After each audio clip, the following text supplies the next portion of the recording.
What is going on, Belly Up Sports fam, and all the folks at home listening? This is another edition of Midweek Midrange. We got all four of us on tonight, so I want to make sure I go on the horn and let everyone introduce themselves. First to my, I guess as you're looking at this, left, right, down here on the bottom half the screen with me, I got Charles. Charles, how we doing, bud? Oh, I'm doing great. Happy to be here with you, Parker. Thanks for stepping by, Charles. Vince of the Sports Stove Podcast. Vince, how you doing, man? Doing great. Perfect. Then LaDarius has been on the show. You may be a familiar face, but LaDarius, how you doing up there, man? I'm doing great. Everything's great up here, and it's a little high up here for me, but I think I can manage. Perfect. I'm gonna let you guys go around, introduce yourselves. Just kind of like where your basketball fandom is, and what are the things you're working on. Obviously, this is always a roundtable show of people from around the works here. I'm just gonna go reverse order. LaDarius, introduce yourself to the audience. I guess one more time. You have been on the show before, but introduce yourself one time. Hello. Hi, I'm LaDarius Brown here at Belly Up Sports. I primarily write wrestling. I also write for the Beyond Women's Sports. I write WNBA and various women's sports there. Soon I'll be writing for the NBA.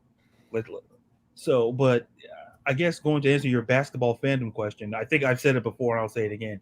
I was a Magic fan. I won't go over the story again. You know the story. He knows the story.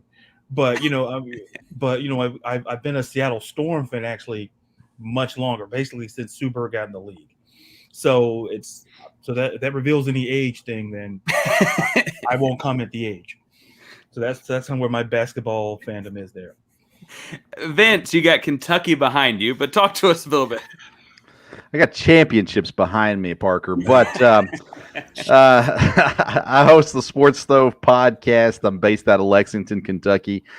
We cover Eastern Kentucky University football, basketball. Cover, of course, some Kentucky stuff as well. And as far as fandom goes, I grew up a Phoenix Suns fan, Kevin Johnson, Charles Barkley, Dan Marley era. And then as I got into sports talk and things like that, I have transitioned to be very as non-biased as possible and really just follow the Kentucky players more than any one team anymore, but just enjoy the sport. And to be fair, there are years that Kentucky looks like a pro team out there. So like that's the way that goes. Charles, tell us a little bit about yourself, man. All right, so I'm Charles. I got CB is my handle. So I'm with Billy Up, and I write for baseball, football, basketball, of course, and then MMA and boxing. So very excited to pull up with Parker. Very excited of my fandom, kind of like LaDarius. I was an LA fan because of Magic, and then Kobe made me stay. And now, kind of like Vince, I've taking that objective route. But when it comes to college, I rep, I don't know if you can see it, but only one place, and that's the University of Arkansas. Arkansas. Folks that listen to the show often probably know I live in Dallas these days. A big-time Dallas high school kid just committed to Arkansas named Jordan Walsh. Anyway, he's a big player. Arkansas has kind of turned it around the last couple of years. Oh yeah. And also, Parker, I didn't know that, so I live in Dallas as well. I thought you was the H-Town representative. Well, I was born there. I guess I'm a implant. I don't know what you want to. But yeah, no. Speaking of H-Town, if I had all looked distracted, aside from having my normal basketball game going on at the bottom, I also have the Astros game going on the bottom. I've got a lot of stuff going on. So if something crazy, it's like, I'm not necessarily reacting to y'all's points, although I'm sure you're making great points. I might be reacting to a base hit. We're in the top of the fifth, the Astros game as recording. Before we get to what's up? If you're watching the Rockets, you won't be doing any reaction. There are crazy Rockets plays happening. They're just happening in losses.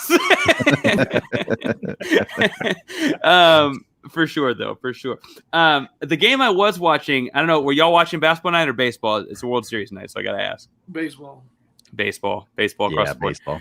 I had it double screen going, obviously, and I was watching a little bit of Pelicans Hawks, which I thought the Hawks were going to be running away with. That's a really close game. Apparently, I should have been watching Wizards Celtics as I got the scoreboard going across the bottom. That's also looks like a close game. Astros, though, that's not quite as close a game. That's 5-1, the good guys, or at least my guys. All right. Let's dive in a little bit. The first segment here is going to be called the long two because this is midweek mid-range, and a long two-pointer is a mid-range jump shot, right? A mid-range jump shot is a long two-pointer. You're a step back, you get a whole other point, and some analytics nerds really like that. but the mid-range is a mid-range jump shot, and that's our shot. What I'm going to ask you guys is for really two things, but I'm going to go one at a time. And we're a week into the season, right? The season started a week ago yesterday, recording on a Wednesday night.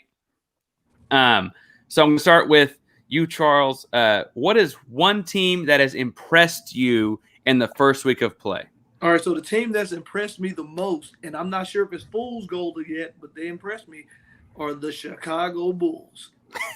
I've been very impressed with that young roster. They made a lot of moves. They got a lot of guys, but I really didn't expect much from the Bulls this year. But I'm very impressed how they started off.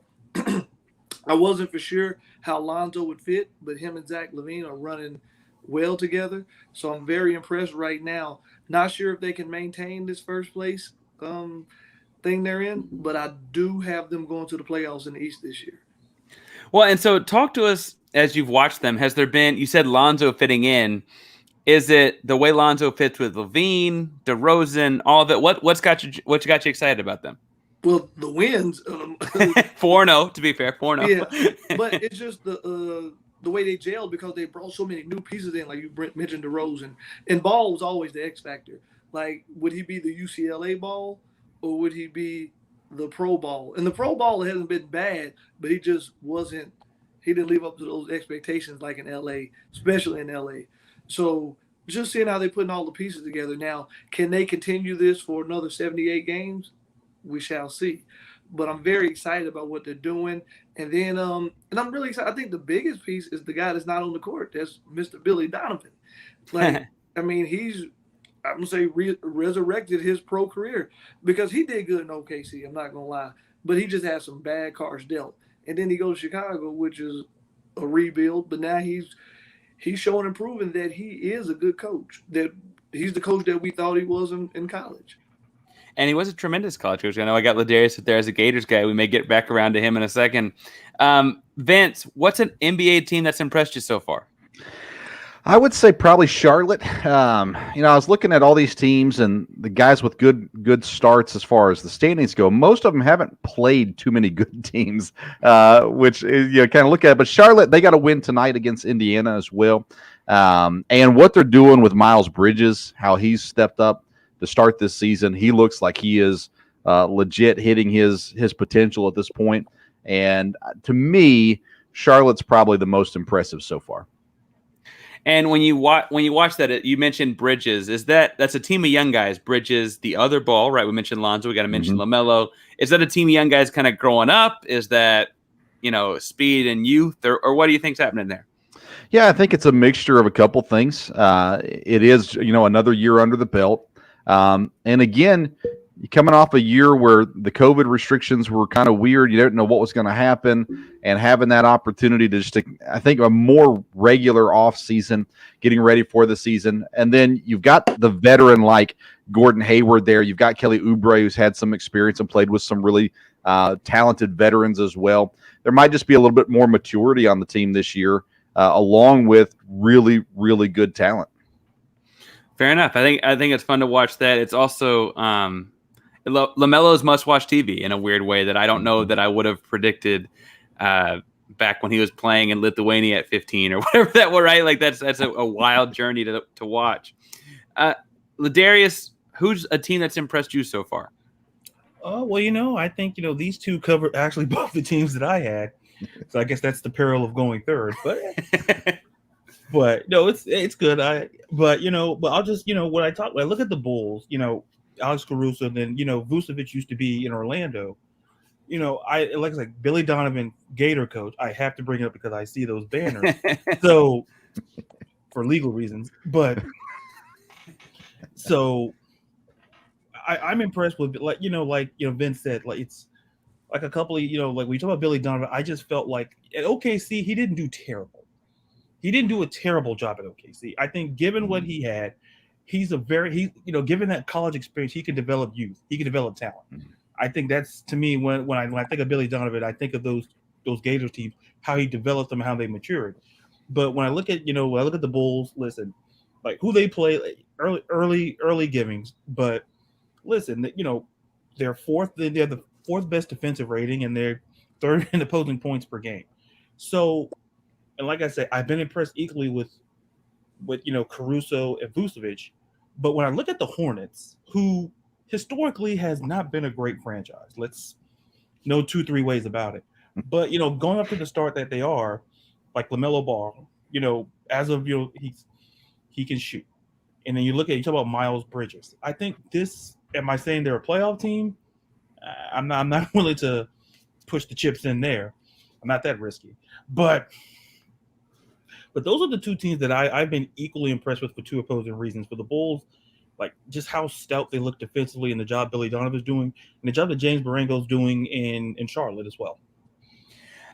I saw both the Bulls in Charlotte, and if I'm being honest, I usually let myself go last, and so I assumed they're going to get taken off the board because I wouldn't have had them at 4-1 or 4-0 either. I'm going to weirdly pick the Warriors here, and I know that people can assume like a Steph Curry-led team's going to be good. I didn't predict them to be 4-0 at the gates good, and I will say part of that I think is I didn't know Andrew Wiggins was going to be playing. He was going under a similar deal with Kyrie Irving because San Francisco has the same ordinance that New York does. But he got the jab and he's been on the floor. And so I probably wouldn't have guessed he'd have been available till very, very late. I would have assumed that they were going to be a very, very good team once Clay was back.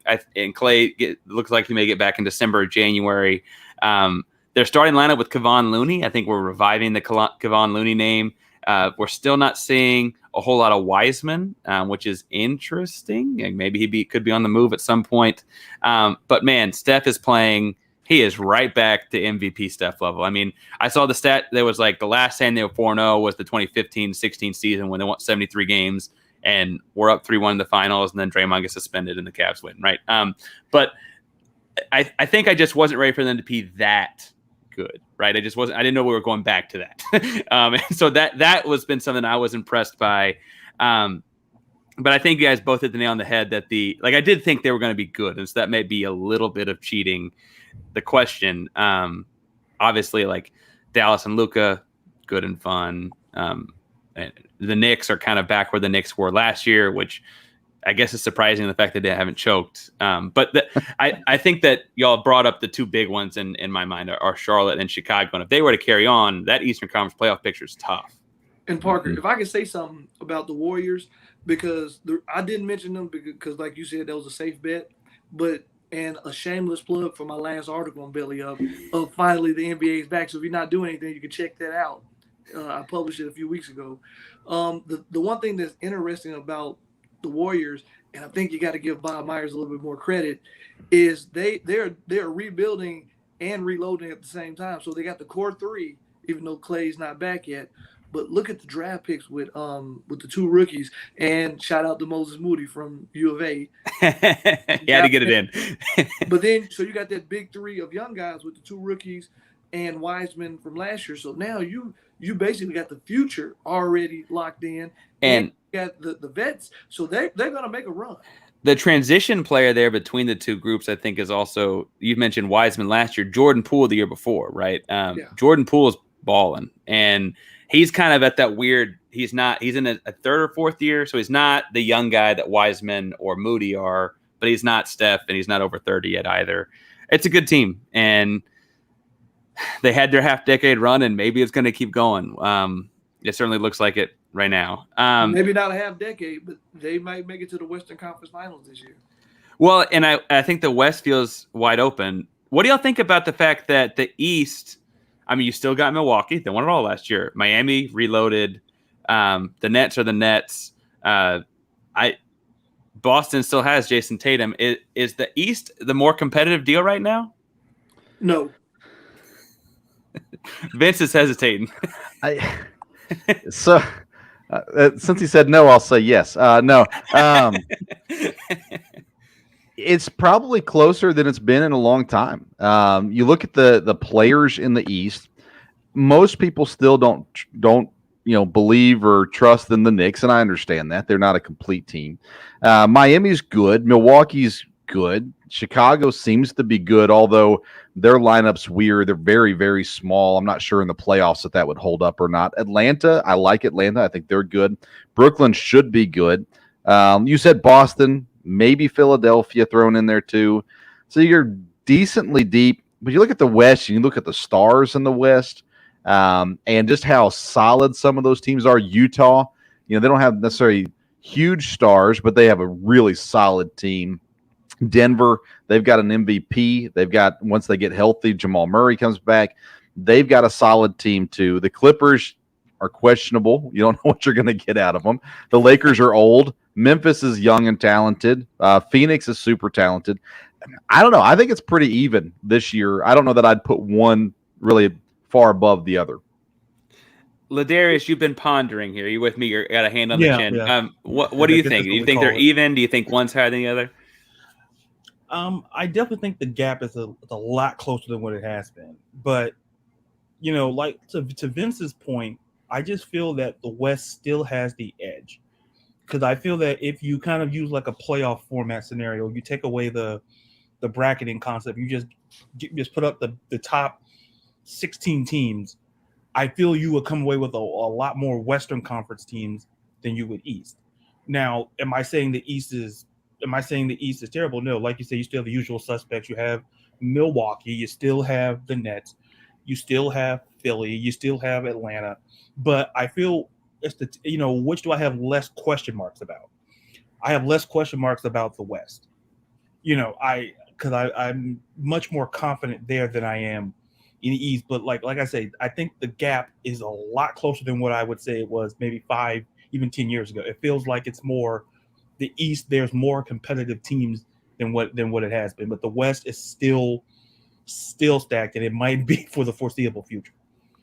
Fair enough. If we're looking at the top of the top there, let's go to the bottom of the bottom. And I'll start with you, LaDarius, not just because you just went, but because I feel bad that we took your thunder with the other question. The other half of this long, too, that's one point. The other point is a team that's disappointed you, a team that you maybe thought was going to be 4-0, 3-1, 4-1, whatever, and is not these days. Or maybe a team that is 4-0 or 4-1 or whatever, but is not playing at the level you just seen coming. So a weekend, LaDarius, who's disappointed you so far? When I saw it, I really kind of also forth. To me, and who are losing, I kind of expect to communicate that because either because of I expected it. But a team that I'm kind of looking at in a hesitant way is the Portland Trailblazers.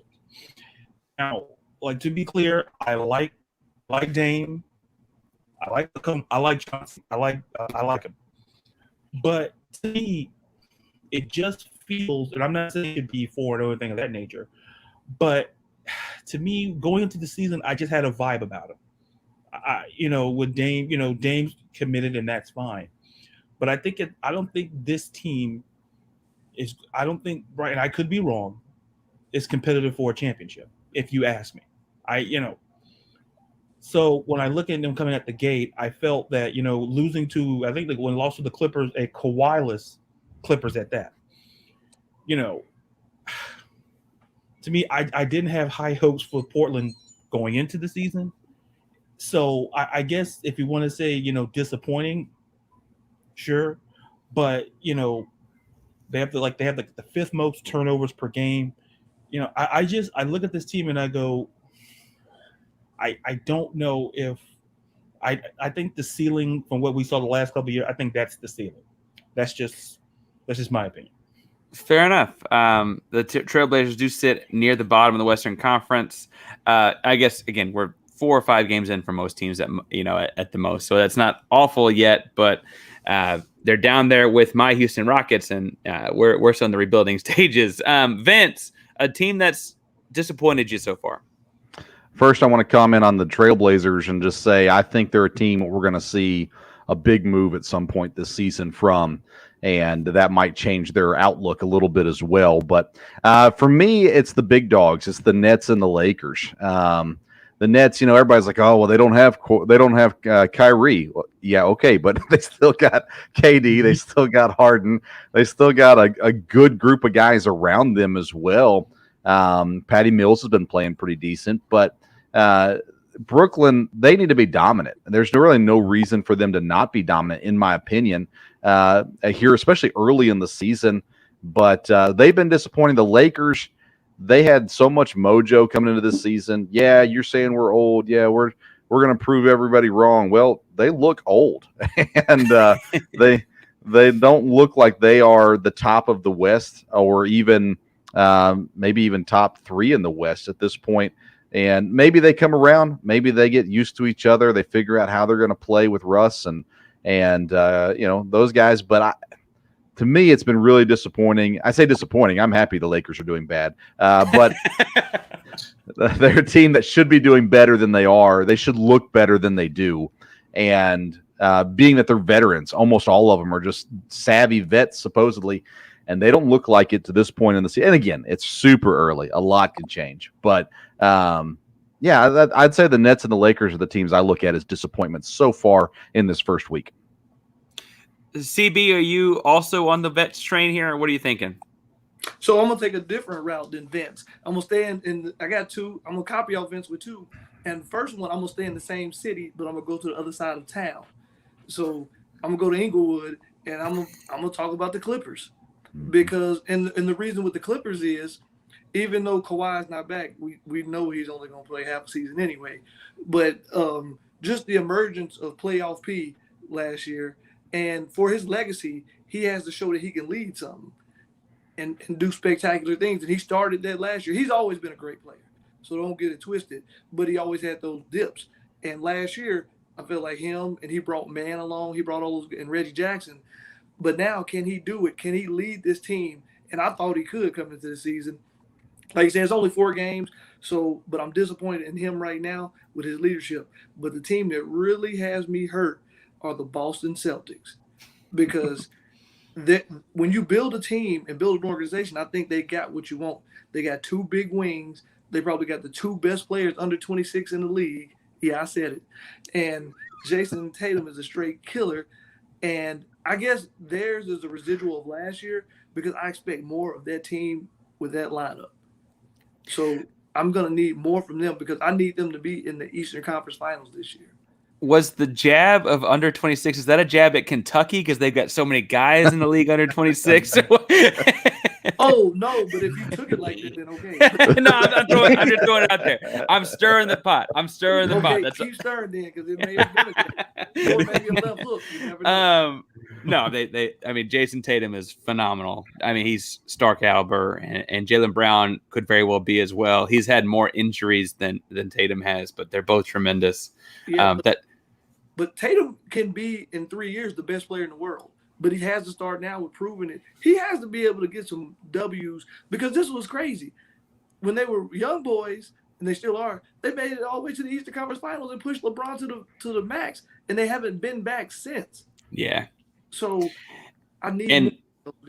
There was a moment in that series against LeBron that Tatum dunks it on LeBron, and it was this fearless young guy going right to King's face, and it felt like, ooh, are we turning the page here? And since then, LeBron has a ring, and Tatum has not been back. Right, that's where we're at. And I think you're right that they do to make some kind of leap. The other team, so obviously the Nets, I think are one of mine. I expected more out of, even sans Kyrie. I thought that they could win games. They score a lot of points. They clearly don't play a lot of defense. I was looking more at, and I was just watching the New Orleans Pelicans, and at some point, they're on their 3rd coach in 3 years.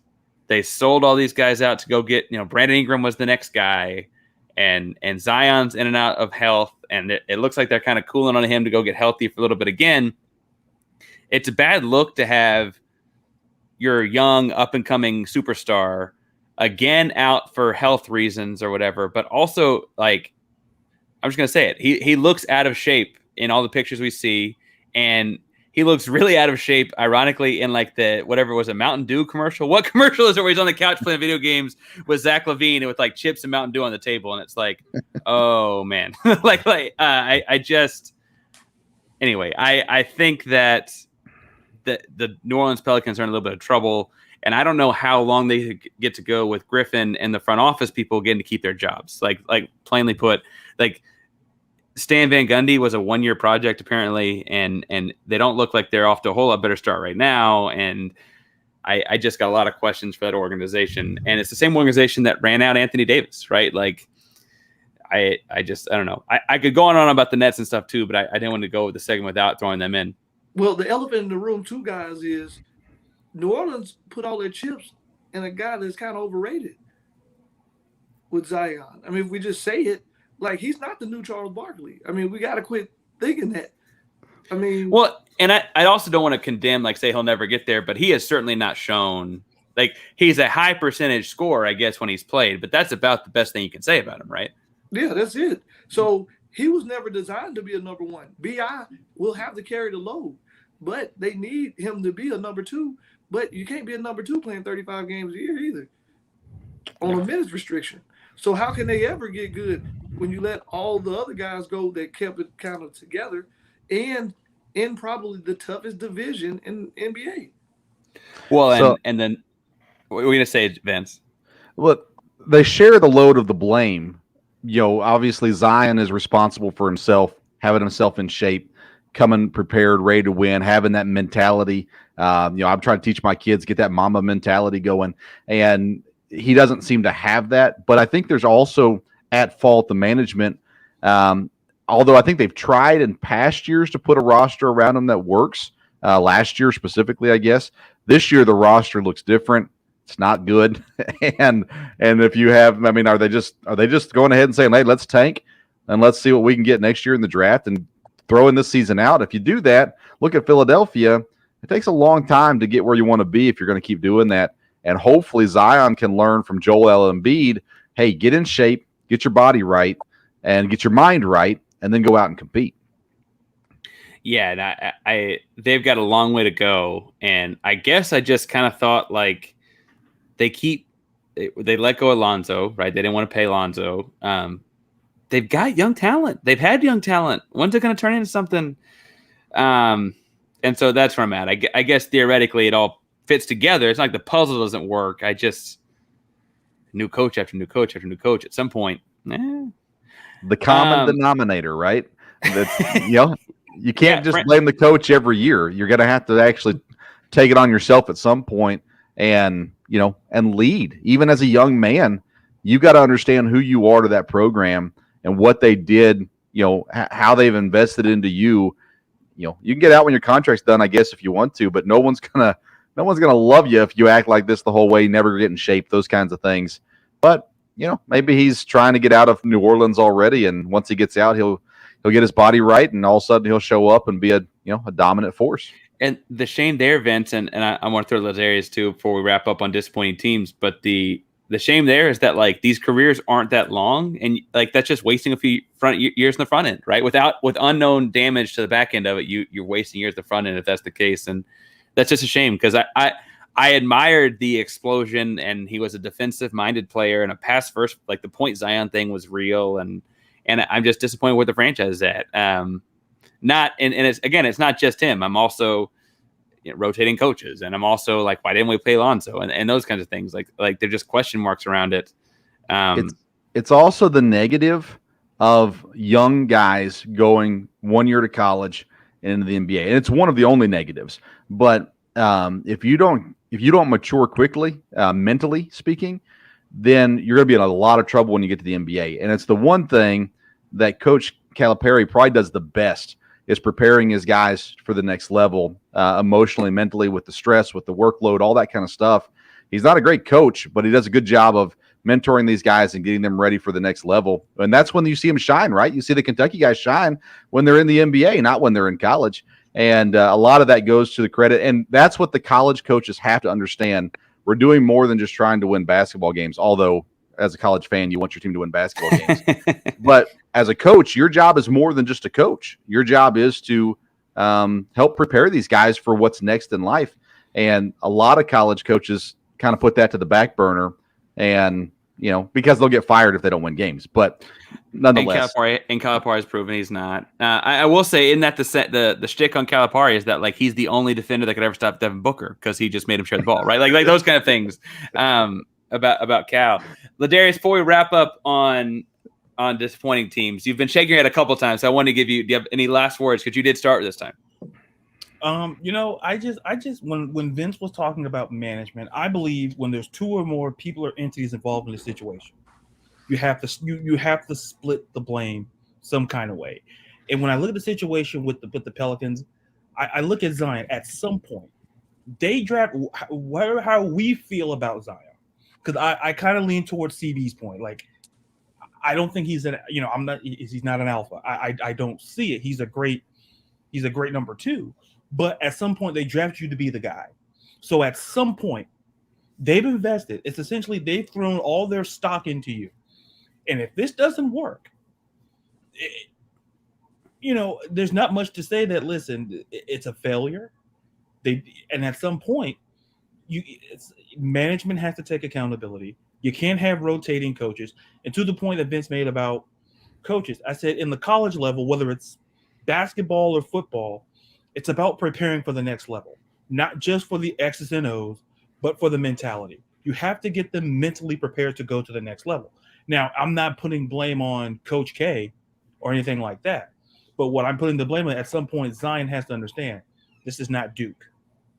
This is not – you're the guy now. You were the guy at Duke, and that's cool. But now you're the guy here in New Orleans, and they need you to be the guy. So at some point, like you mentioned with Embiid, like Embiid kind of figured it out. Embiid got in shape. He took accountability. Because at some point, it comes down to accountability. So whether at our jobs, we're held accountable. So we should equally hold Zion accountable for himself. So, I'll leave it there because I don't want to go 60 minutes, right? But that's my point. It's just that it's accountability. It's like Zion has to take accountability, and you're the Pelicans. Like, take accountability. Like, listen, there's talent there. It's not like the cupboard is bare. There's talent there, but at some point, when are we going to see it? At some point, it's not looking. The front office is looking terrible. And David Griffin, at some point, he may be out of the job before the season starts if it was up to me. But and we've had, for folks that watch the show often, I remember a couple weeks back we had Adonis on. Adonis is somehow adopted the Pelicans in the last few years, even though has no tie to New Orleans that he mentioned. He's a big BI guy, right? He's a big Brandon Ingram guy, and I think the shame is that's the potential. We're talking about Zion being a great number 2 or whatever. The potential star being lost here is whatever could have happened with Brandon Ingram on a great team, right? And they had to put him in the Anthony Davis package. Because they had to do something that the Pelicans would want. The shame is that, man, that guy really could lead a good team, and this franchise seems to be in the same way that there's a handful of franchises across every pro sports league that just do that with talents, right? It feels like at times like the Oklahoma City Thunder are a farm program, the way they ship out people, right? And that's just the way it goes. Just a shame to watch it happen to Ingram in what ought to be kind of the prime of his career, the early stages of it. I do want to move on. Imagine, one more thought on that. Imagine if Brandon Ingram had the opportunity to play with one of the greatest basketball players in the universe, and have had that player invested a little bit into him. Took him under his wing, trained him, brought him up and showed him some things, taught him some things on the side, as opposed to saying, I don't want the young guys. I want my friends. I want some veterans. I want these guys. Had Braun just taken advantage of the opportunity to help these young guys out, and that's not his job. His job is to play basketball. But had he invested in these guys, Brandon Ingram, he could be a totally different player right now just by having that mentorship from LeBron. Well, and this would have been a whole different story. If we're moving on to the section called Hot Tea Cold Brew. Hot Tea Cold Brew is brought to you by Yeti's coolers, cups, and koozies. Yeti's the go-to shop for keeping things hot or cold, just like these NBA stories. Yeti's also based out of Austin, Texas. Check out the links on our social media handles for all your insulated needs for tailgating, camping, and daily life. Yeti is built for the wild. So for Vince and CB, who hadn't been on, anyway, the idea of Hot Tea Cold Brew is like a Yeti keeps things hot and cold, but it's also like that Kermit the Frog sipping hot tea meme. Like, what is going on with these stories? Or is it just kind of cool and something you can just leave in there for the full day of the full 24-hour period? We're talking a lot about guys that are playing basketball. So yes, my Hot Tea Cold Brew questions both have to do with people not playing basketball. I'm going to go back around the clock and start with CB. Hot tea or cold brew, CB? no team needs Kyrie Irving more than the Brooklyn Nets. We're gonna say hot tea. So what's your thought process there? I think they need him. They just don't need him right now. But they'll need him come March, April, May into June, because he's a generational talent with the ball in his hands. So, and for them to win the East and win the championship, because whoever they face out of the West will be stacked, they're going to need him. They're going to need his ball handling, because I'll be transparent. You don't want the ball in James Harden's hand in the playoffs, that many times. He's skilled, but you want Kyrie bringing the ball down. So I think they're going to need him to be ready. Vince, hot tea, cold brew. This is one of your most disappointing teams. No team needs Kyrie more than the Nets. I'm going to say cold brew. I'm going to shorten your sentence. No team needs Kyrie. Not in his current mental state. And I don't say that lightly. He has proven, and I'm not even talking about choosing a side on his stance or anything like that. He has proven over the last several years he's not stable. And when you're looking for a guy that can help lead you in scoring, a guy that can help manage the floor as a point guard, things like that, listen, he's a great talent. He's an incredible talent. But where he sits currently, his current state of mind, I'm not sure that he helps any team. He's more like the Russell Westbrook at OKC his last year. He can come out and score points and do things, maybe even sell tickets. But as far as actually helping the team out, I'm not sure that he helps any team right now. Fair enough. It's worth pointing out that, like, I'm not even going to write off, like, mental health is a thing, like, just like physical health. 100%. But I would also, it's like, would you take a player that had a chronic ankle injury, right? Like, if he's got this thing where he's constantly going in and out, it's not that it's not an injury and that's not real, that's not something he needs to take care of, but he's not available, right? And that's a separate deal. LaDarius, hot tea, cold brew, no team needs Kyrie more than the Nets. Going back and forth, to me, I lean toward cold brew for this reason. And I could understand CB's point, because come March, come next year, they're going to need him. You're going to need all that you can get coming, if you're facing out of the West. But to me, he plays a position that requires a sense of a mental, I don't want to say competent mental state, but I think Kyrie is an absolute all-time talent. Like, let's preface with that. I think we can all agree he's an all-time talent. But if his head is literally not in the game and he's not in the game, I don't know. I don't know what he could contribute to the Nets. Because when I look at Kyrie, I know he's a talent, but to me, I lean cold brew simply because mentally, is he there? And unless I'm not mocking, because I'm a big proponent of mental health, but he has to be there mentally. And given some of the things we've seen and some of the things that he said, I don't know if could he be there come March or come next year? Possibly. But at this moment, I don't think he could do the Nets any good right now. Down the road, sure. So right now, I'll definitely take the cold brew route, but just slightly to that side. Well, and I think it's interesting because, I would just want to reiterate that, like, he could very well have a lot of mental health things going on, and the deal is you just have to go take care of them. Those supersede basketball. And if you have a player that frequently does that, it's like having a player that frequently injures his hamstring. At some point, it's like, you're just not on my roster enough to validate paying you to play basketball right now. You need to go take care of your body or whatever. I think the interesting thing with the Nets and Vince, you alluded to this in your disappointing teams. We were kind of told that, whether it was Durant behind closed doors, but we heard whispers or whatever, that they felt like they were okay without him, that they had a lot of talent, and they do have a lot of talent. And frankly, it kind of looks like they need someone to take the pressure off of Harden and Durant. I don't know if that's, Patty Mills is not stepping up enough. or I think he's played fine, but maybe they don't. Or, oh, we just lost LD. Or whatever the case may be, right?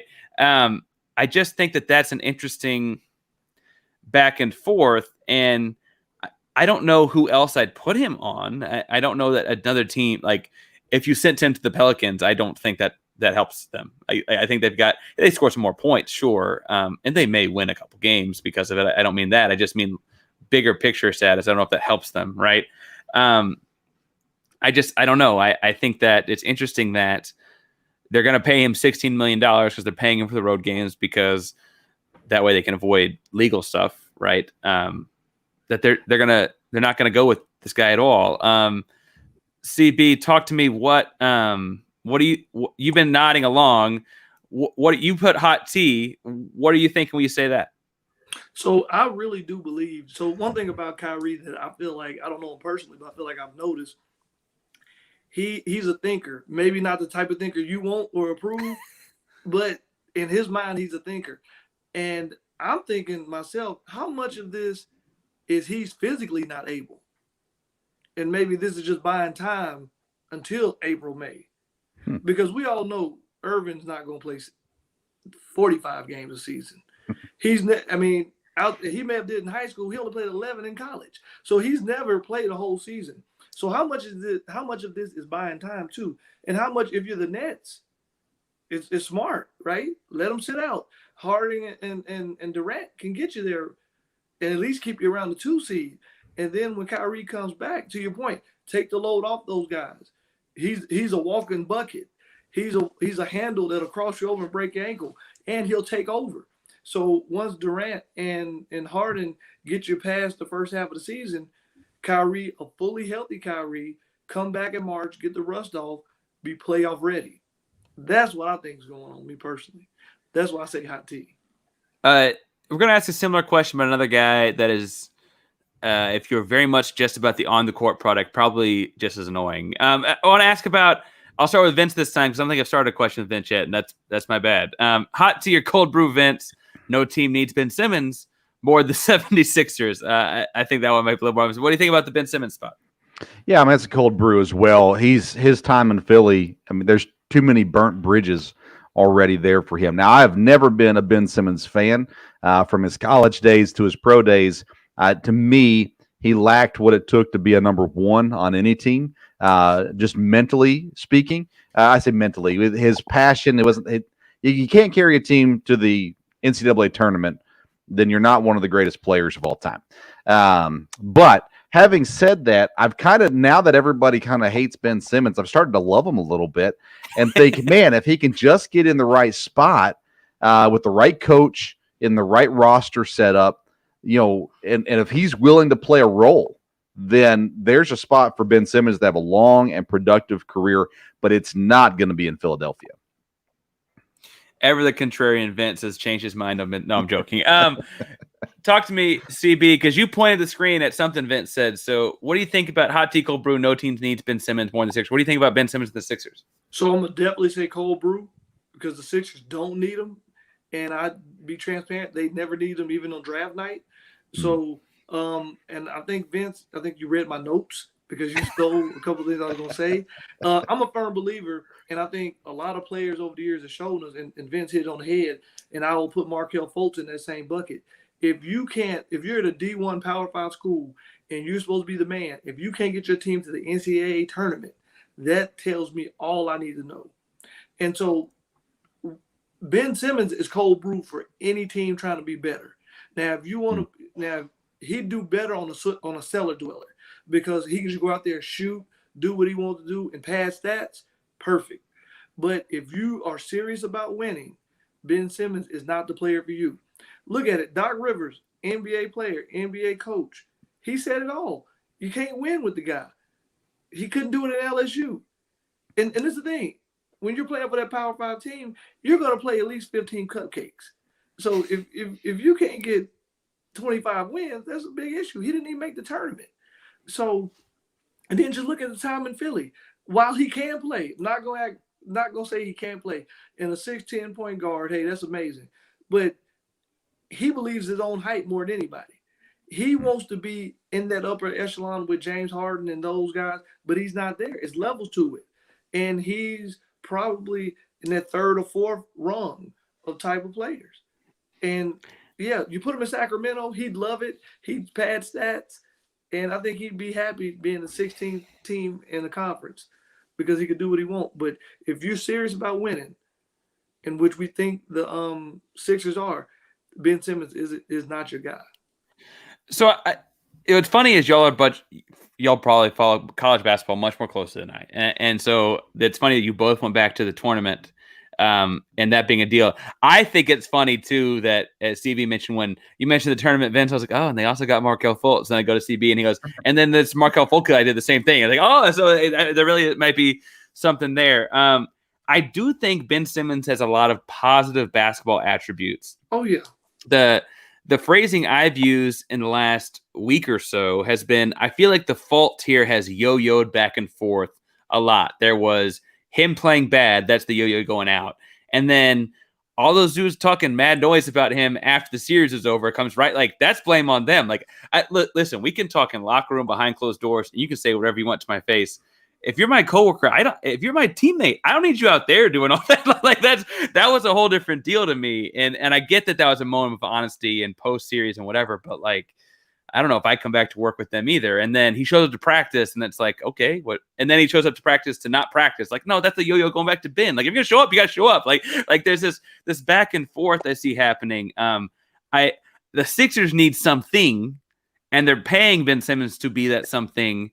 I don't think it's Ben Simmons. I think that if you're Morey has to be waiting for Daryl Morey, the GM, has to be waiting for Dame Lillard to say, I want out. The same way James Harden to the Rockets last year said, I want out. Or Anthony Davis 2 years before, Kawhi Leonard before. The way that those stars have said, I want out, the next one seems to be Dame Lillard, right? And it's a shame that Darius isn't here to defend. He was just talking about the Blazers being his disappointing team. If they're waiting for Dame Lillard to say, I want out, the contract swap fairly evenly, Lillard would make a lot more sense in the Sixers, right, Vince? Well, shoot, yeah. I don't think the Portland would give up Lillard for Ben Simmons. Maybe there's a package that they would take back, Simmons, Maxey, some draft picks, something like that. But at this point, Lillard has contributed more to his team than Ben Simmons has contributed. I mean, Ben Simmons' defense is phenomenal. But I think McCollum, Portland would give up McCollum, I think, for Simmons. I don't see him giving up without a much bigger package giving up Lillard, though, for Simmons. And I say that more because I feel like in the way the NBA has gone, a star says, I want out. It's kind of like you get 50 cents back on the dollar once that happens, right? And so that's I guess what I was saying. I think you're correct that the players are not an even swap. Yeah, but I wonder if the NBA executives learned anything from the James Harden situation and from the Anthony Davis situation. Well, New Orleans got a haul for Anthony Davis. Houston, I don't think they got a haul for James Harden. That I'm not sure that they won that trade, but when you're talking about Ben Simmons, it's been proven the NBA teams are not giving up what Philadelphia wants. Now, maybe somebody eventually will, but I don't know who it is. I think you're looking at players like McCollum, Porzingis, those types of players, second tier, good, not great guys for Ben Simmons. But that's what Ben Simmons is. And I'm sorry, I mean to jump in, Parker. No, go for it. But the 76ers have put themselves, they've backed themselves in the corner because nobody wants Ben Simmons, not for that contract, and like you say, you won't get nothing in return. So I think they're stuck with him, unfortunately. But to go back to your earlier point, Parker, when is Ben Simmons going to hold himself accountable? So guess what? So what do you mean? The coach can't say something about you? Because guess what? At least the way I look at it, guess what? Say what you want. He got a couple million coming every so often in a direct deposit that, hey, I can listen to whatever you got to say as long as that check comes. So when is he going to hold himself accountable to wanting to be that guy and say, okay, Doc gave me constructive feedback. Joel gave me constructive feedback. The world is giving me feedback. Let me go work on these things. Let me get stronger at what I'm good at. He's good at defense. He's good at going up down the floor. But he's 6'10". He's a matchup problem for anybody. There's no one that can hold him, no two that can hold him, no three that can hold him, or four that can hold him. But what is he doing? Like, he doesn't have to shoot a jumper. That's not the issue. It's the mentality. He doesn't have that go killer mentality. He doesn't have that mentality that will win you a playoff series or a playoff or win the East. So until he fixes that, he's not going to be valuable to anybody. But you'd be a fool if you were a GM to get Ben Simmons right now and trade anything other than bubblegum. LaDarius, up until CB just said his name a second ago, I was going to ask you if you could guess who we're talking because he said 6'10", can't shoot, won't shoot, no mom mentality. I was like, ooh, I wonder if LaDarius can guess who we're talking. The question was, LaDarius, hot tea or cold brew? Do the Sixers need Ben Simmons? And really, it kind of grew to, does anyone need Ben Simmons? I think we brought up Ben Simmons on a previous show, if I'm not mistaken, Parker. So it was probably the last time he did something. Gonna be. Yeah. So I'm gonna make this very clear. Give me the coldest brew that you have possible, because I've said it, and I've said it once and said it again. Ben Simmons. I'm gonna use a line from like Denny Green, the late Denny Green. Ben Simmons is not who we thought he was. And a lot of people are let him off the hook for that. But you know who's not? No. Because here's the problem. If you would have asked this question maybe a couple years ago, because this whole trust the process thing, okay, wasn't the hugest fan of it. But listen, at some point, Ben Simmons is clear to me, and it should be clear by now to Philly fans and those who love basketball. This whole Simmons and Embiid thing together was not going to work. So at some point, it came down to the one person who took the initiative, who held himself accountable. Because like I mentioned earlier when we talked about, it's about accountability.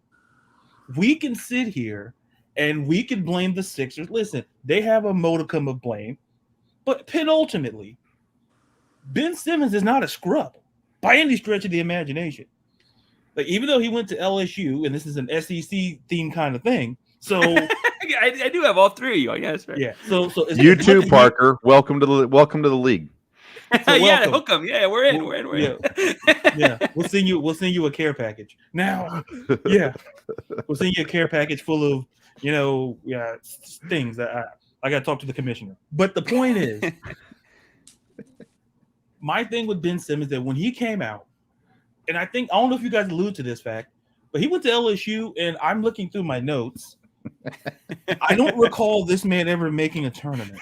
They each said it, and I said, "Oh, that's interesting." Oh, yeah. And it's like, so all I've been told that Ben Simmons is this. That's what I've been told. But here's the reality: Ben Simmons. If we're still talking about things like, "Oh, what hand can you shoot with?" That ain't it. If we're still having a discussion to develop your game, sir, what are you doing? And listen, and it's not like he doesn't have structure. Doc Rivers is a heck of a coach, okay? So Doc Rivers ain't no scrub coach. He's not. So he's in a situation where if he learns to apply himself and be a part of the team, because listen, if I'm Joel Embiid, I'm that locker room. I don't want him there. But guess what? Nobody wants him. He's the guy sitting out there in the rain with no umbrella because nobody will let him in and nobody wants him. When a team, even Sacramento will say, you know what? I'm good. When they tell you like this, that means you're not good. I would not trade. I would not. If it came down between Ben Simmons and a Gatorade, my only question is, what flavor Gatorade are we talking? That's it. Because at the end of the day, Ben Simmons at this point of the career, listen, he's a great player. He's kind of like a maybe third, fourth team. He's a great defensive player. It's not like he's not talented. It's not like he's a guy who's like a second round pick or, late for. This guy was the number one overall pick in the draft. And you're telling me that we're still having discussion about his game. He's not trying to get better. We can sit here and people can blame Philly. Like, no, Doc Rivers can coach. That I know. However people may feel about what happened at the Clippers, forget it. This man has a championship. He knows how to coach. If Ben Simmons does not want to be a part of that, send him home. Send him home with a Gatorade and a pack of bubble gum. Send him home. Nobody needs you. But what flavor Gatorade are we talking here? Look. You're the Florida Gator. I gotta ask. Yeah, you're the listen, aficionado. me, listen, I'll take boy.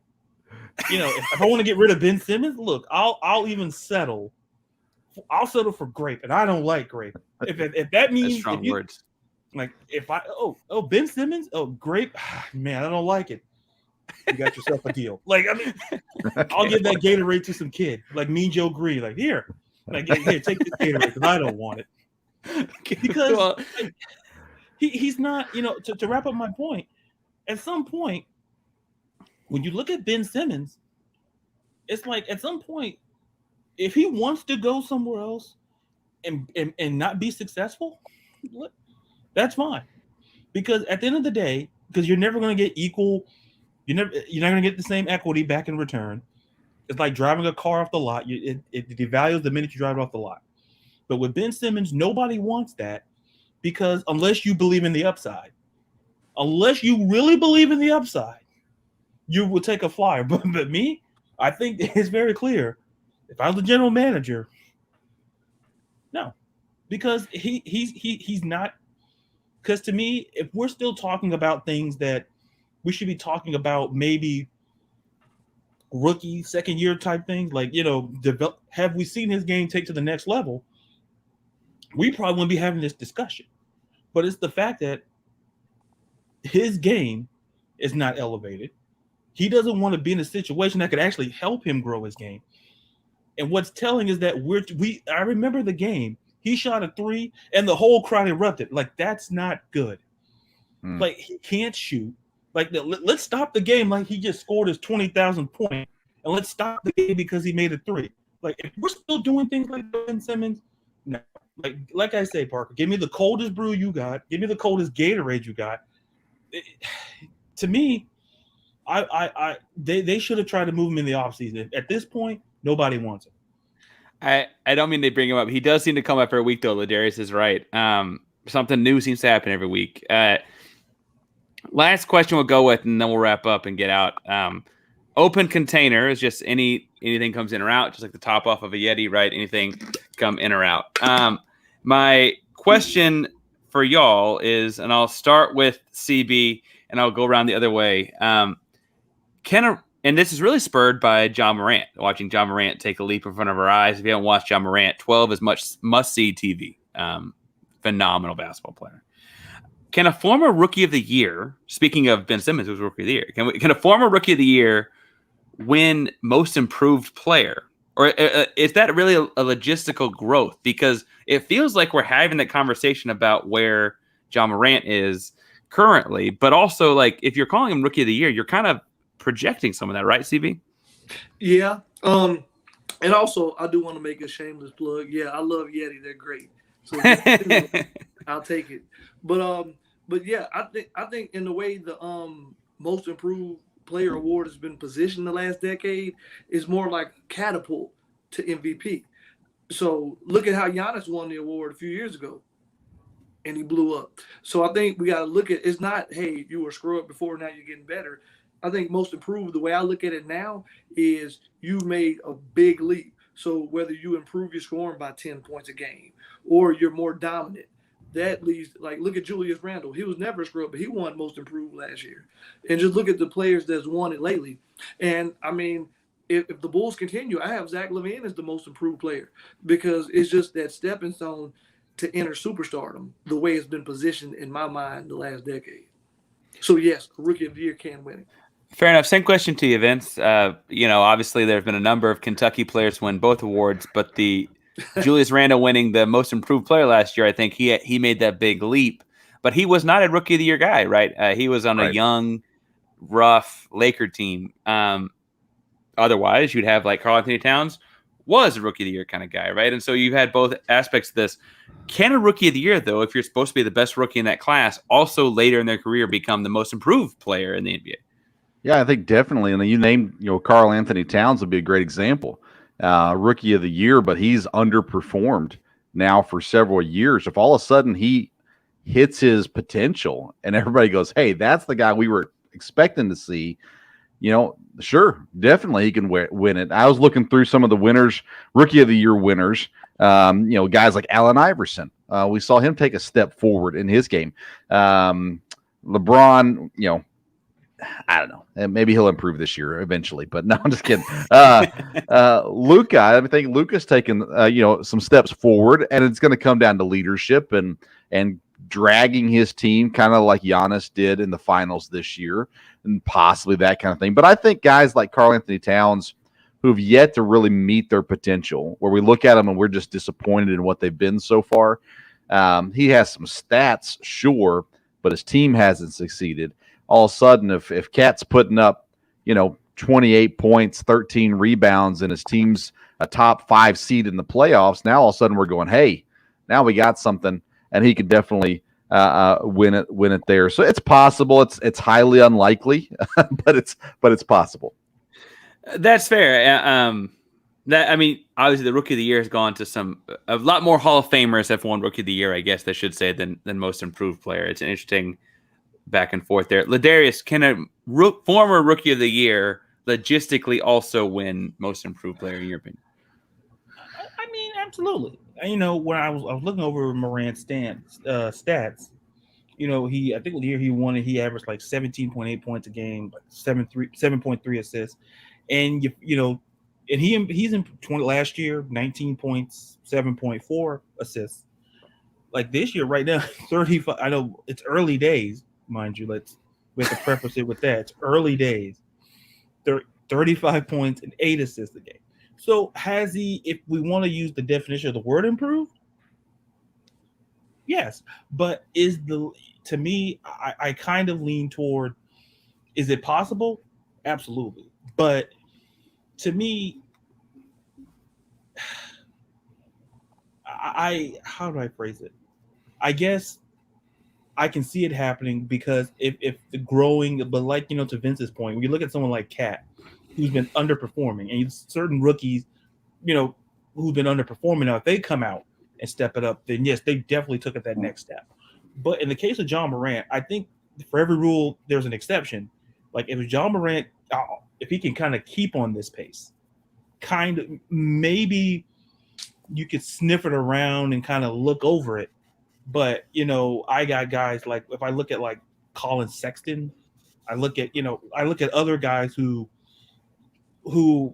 not quite top tier rookies coming out, but progressing their game forward, because essentially improving from one year to the next. So I don't put out the realm of possibility, but to me, it's a long shot, not because Ja Morant is terrible, but just because of the concept that how we define the word most improved.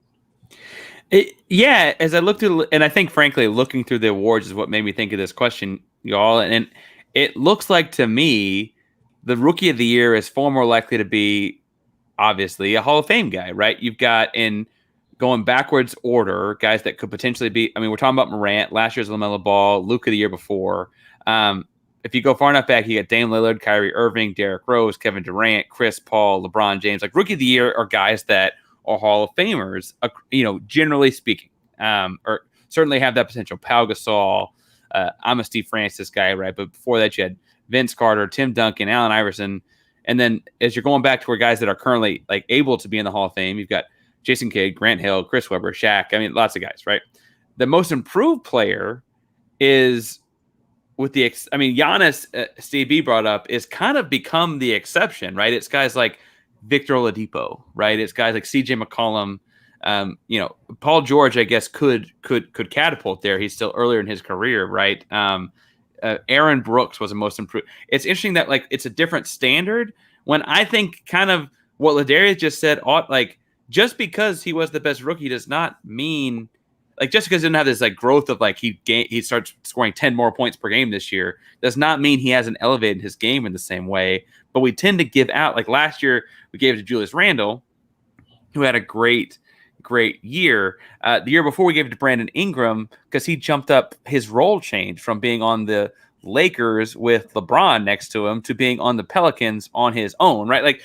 Because Zion was hurt most of that year, right? And so that's an interesting back and forth. That it's like, well, if you just add 10 points per game to your resume, your statistics, all of a sudden you've got the most say in the award. It was just an interesting argument I saw. I really think it stemmed over the weekend from some folks on the Ringer looking at all these great things, and it's like, oh, Ja Morant, player of the year, most improved player of the year candidate. I was like, I don't know if he's eligible. I don't know, and that doesn't mean he shouldn't be. Well, Parker, I think it is, and I think the list you just read shows, because one thing about all those Rookie of the Years, when they won the award, nobody was averaging probably over 20 points a game. But when during the maturation process, when they jumped like Dame Lillard, for example, when he turned into Logo Lillard, hey, he became the man. It's like right before they become that superstar, they get that award. Look, I think Giannis changed the face of that because the way he drug them along. I think LaMelo Ball will be next year probably, if not this year, consideration for that. I think it's just the growth. And once you hit that next plateau, that's why I say a Rookie of the Year can get it, because from your rookie season, you're constantly growing. So when you start adding those extra stats, or like you said with Ingram, take that different role, then yes, because look at Derrick Rose. I think he shot up too fast because he went from Rookie of the Year to MVP in 3 seasons. But other than that, I think a lot of guys, it does take that 3 or 4 year mark to continuously get better. The interesting thing about – oh, that's what we're going to say, Vince. Well, you got several guys that were Rookie of the Years that could win this year Most Improved Player. Looking back at it, Andrew Wiggins is a guy who could get it. Cat is a guy that could get it. Ja, LaMelo, like you said, CB. So Ben Simmons, if he gets on a team all of a sudden and goes nuts, there you go. So we just broke LaDarius. I said if, but there are guys that fit the mold of have underachieved since they won Rookie of the Year. That if they have a great year, and so far Wiggins is, maybe we see it again this year. I think, and CB brought up Derrick Rose. Derrick Rose is also given an interesting potential award type year where he could have the reverse of the MVP and 6th Man of the Year conversation, where like Harden was 6th Man of the Year early, won MVP later. There's been a handful of guys that have done that. There have not been a lot of guys that did the MVP in their youth like Derrick Rose did. And obviously his career is unique, but then he's obviously going to be a 6th Man of the Year candidate at the end of the year this year with what they're doing in New York. And that's an interesting career arc. We are over time here, though, and I want to wrap up and respect y'all's time, and thank y'all for stopping by tonight. Going around the horn, LaDarius, tell people where you're at, where people can find you, and what have you been up to lately? Well, they can find me on Twitter at LaDarius_Brown, and on Instagram, LaDarius_Brown. I don't want to explain all of that, but I'll be right. As far as writing wise, I'm still working on a piece about actually for the Seattle Storm, for the WNBA, and also for the NBA, kind of floating around topics there as well. So it's also wrestling. So my inbox is fuller than my outbox now. So just writing ideas and concepts. That's okay. That's not a bad problem. Vince, talk to us about the Sports Stove and where you're at these days. Yeah, you can find me on Twitter and Instagram at Sports Stove. The podcast, the Sports Stove podcast, airs live on Thursday nights, 8 o'clock Eastern time. My dad joins me for most episodes, and then we also drop an episode every Wednesday morning that's called The Local Hour, and it's focused on Eastern Kentucky University and University of Kentucky sports as well. And then just started my hand at writing articles on bellyupsports.com. Had an article come out yesterday, AFC trade assets and targets for each team. We'll have the NFC coming out here in a couple of days as well. Good deal. And CB, where can people find you? Where's your stuff at these days? All right, so you can find me at CBoyd0 on Twitter, CSBoyd0, I'm sorry. And also, I got a lot of articles on Belly Up. A lot of my stuff is MMA and boxing. But, Parker, don't throw a shoe at me. I got more basketball stuff coming. No, it's the season just started. You're all right. Good. And if I'm blessed enough to be back on, one topic I would love to talk about is Derrick Rose an MVP. You can book me on that show. We can talk. I'm assuming you want to go back in time. We could. I am a history teacher by day. We could do a history episode for sure. Gotcha. He has the Benjamin Button career, so hey, definitely. He's still the man in my book, though. He can still drop 50. He showed that. So. For sure. Obviously, my handle's on the screen, but I'm at Ainsworth512 on Twitter and Instagram. It's PAINSWRTH 512. And this is a weekly show on Wednesday nights. We've been going at more like 9:30, but you can find us every Wednesday night live at 9:30 Eastern. I also have an audio-only show called FN Sports. Vince has been on that quite recently, but it's more of a teacher shtick on grading sports topics and things like that. We did talk a little bit of Ben Simmons last week. We talked a bit about the World Series, and it looks like the Astros just got that insurance run. Altuve crank went over the left wall. We needed that bottom of the seventh inning. So go Stros, or at least I'll say that. I don't know if the rest of the country cares about that, but I'll say go Stros. And thank you to everyone for being sure to pull up. As always, we hope to see you next week. Thank y'all. Take care.